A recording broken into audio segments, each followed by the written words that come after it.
Saya suka pengantar dari kontennya Santri Gunung ini. Sama-sama ada batuk-batuk. Bukan meniru saya mungkin. Mungkin ada sudah yang sebelumnya seperti itu.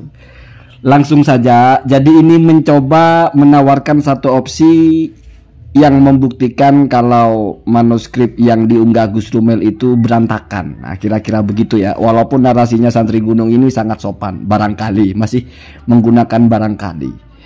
Jadi Santri Gunung ini menemukan satu matan hadis di mana jalur sanadnya mirip dengan yang diunggah oleh Gus Rumel. Tetapi Abul Qasim ya, yang tertulis di dalam manuskripnya Gus Rumel adalah Abul Qasim An-Nafat, yang jalur nasabnya itu bertemu di Muhammad bin Ahmad. Artinya Muhammad ini saudaranya Ubaidillah ya. Artinya ini masih turunannya Ahmad lah. Jadi Abul Qasim An-Nafat. Ternyata di dalam kitab Tadhkiratul Hufat karya Imam Az-Zahabi, di situ Abul Qasimnya malah At-Tabrani, Imam Tabrani. Kok bisa beda? Yang pertama, yang kedua, sebelum Abul Qasim dengan perawi yang versi di punya Gus Rumel itu langsung ya dari orang yang bernama Abul Abbas bin Dalhas atau bin Dalhan ya. Itu kalau punya Gus Rumel langsung ke Abul Qasim. Sementara kalau dalam kitab Tadhkiratul Hufat itu ada satu orang lagi yaitu Muhammad bin Nuh.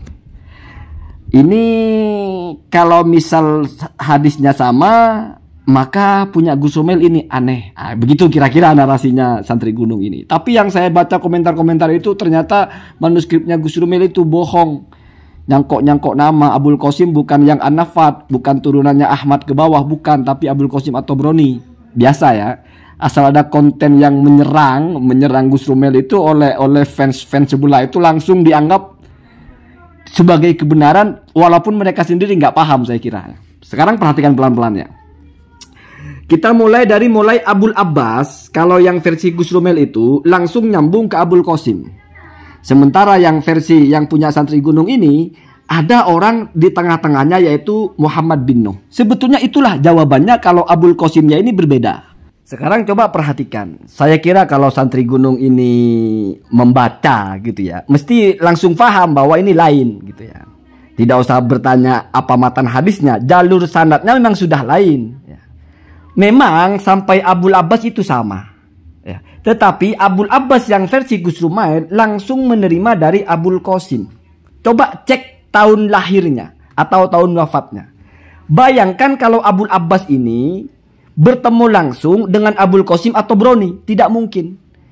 Abul Qasim At-Tabrani itu wafatnya tahun 360, lahirnya 260-an ya. Jadi umur 100 tahun. Maka yang relevan meriwayatkan dari Abul Qasim At-Tabrani memang adalah Muhammad bin Nuh, di mana tobaqotnya di bawahnya. Artinya itu masih ketemu ya. Cek saja tanggal lahirnya, tahun lahirnya, tahun wafatnya. Begitu cara meneliti ya. Kalau dipaksa Abul Abbas ini meriwayatkan dari Abul Qasim At-Tabrani, nggak mungkin. Tidak mungkin ya. Kenapa? Karena Abul Abbas itu belum lahir ya. Sementara Abul Qasim At-Tabrani sudah wafat.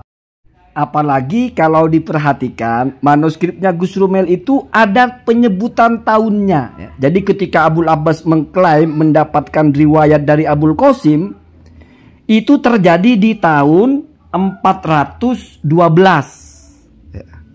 412 tidak mungkin itu dari At-Tabrani. At-Tabrani wafat tahun 360. Nah, berarti kan sudah jelas lain orangnya ini.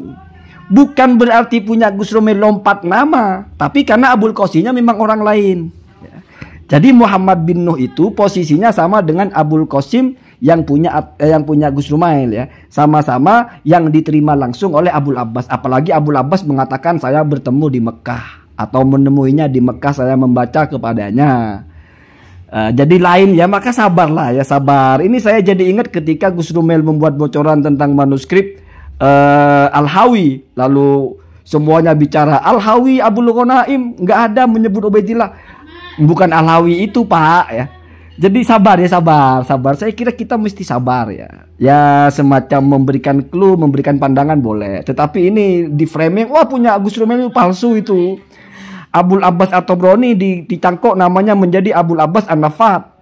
Ya sama dengan Abdullah dicangkok namanya jadi Ubaidillah. Jadi begitu nanti efeknya. Maka semestinya kalau santri gunung ini mempertanyakan masalah itu, dibedah itu tahun-tahun lahirnya itu, nanti akan paham, akan ketemu bahwa memang tidak mungkin sama ini. Tidak mungkin dari Abul Abbas ini ke Abul Qasim At-Tabrani. Karena Abul Abbas itu, ya seperti yang saya bilang tadi, Anda pelajari tarikhnya, Anda pelajari kapan wafatnya, tidak ketemu dengan At-Tabrani. Kalau tidak ketemu, tidak mungkin menggunakan redaksi haddasana atau amba'ana. Karena orang mengatakan haddasana itu kalau bertemu langsung. Kira-kira begitu ya. Jadi kata kuncinya adalah sanadnya pasti berbeda jalur. Hadisnya bisa jadi sama, bisa jadi tidak. Kan begitu ya. Kan begitu. Kalau matan hadisnya bisa jadi benar, bisa jadi salah. Artinya bisa jadi sama, bisa jadi tidak. Tidak mesti satu matan hadis itu satu jalur sanad. Saya kira semua orang paham ya. Satu hadis itu lewat beberapa turuk, lewat ini, lewat itu sudah biasa. Jadi indikatornya bukan kalau hadisnya ini maka berarti punya Rumel masalah. Belum tentu. Justru kalau misalnya hadisnya sama, oh berarti Abul Qasimnya yang jelas-jelas berbeda. Abul Qasim yang dijumpai oleh Abul Abbas adalah Abul Qasim yang hidupnya itu tidak sezaman dengan Abul Qasim At-Tabrani. Karena tidak mungkin Abul Abbas bertemu dengan Abul Qasim At-Tabrani.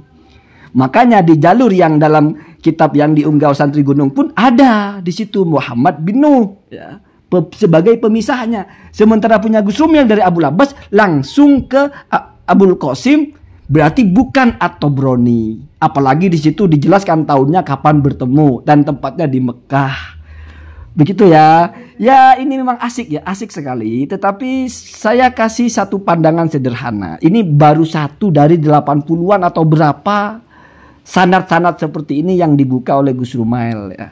Jadi saya ingatkan lah, jangan sampai terjebak seperti yang masalah Al-Hawi itu. Sudah dibilang Al-Hawinya punya Al-Ubaidillah kok. Tapi sebelumnya kan sudah heboh. Oh ternyata dalam kitab Al-Hawi Al-Musyajjad punya Abul Ghanaim nggak ada ke Ubaidillah. Lain Al-Hawi Pak. Atau sama dengan yang ketika Gus Rumil menyebut nama kitab tarikh apa itu, tarikh mana, tarikh Hadramaut atau tarikh Yaman atau mana itu ya.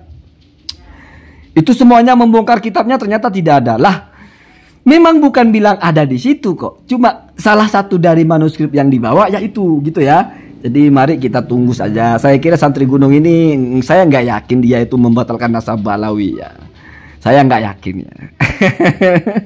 Saya nggak yakin, bahkan nggak percaya kalau dia itu berani atau bukan berani bahasanya. Kalau dia itu lebih meyakini bahwa nasab Balawi itu batal, saya nggak percaya.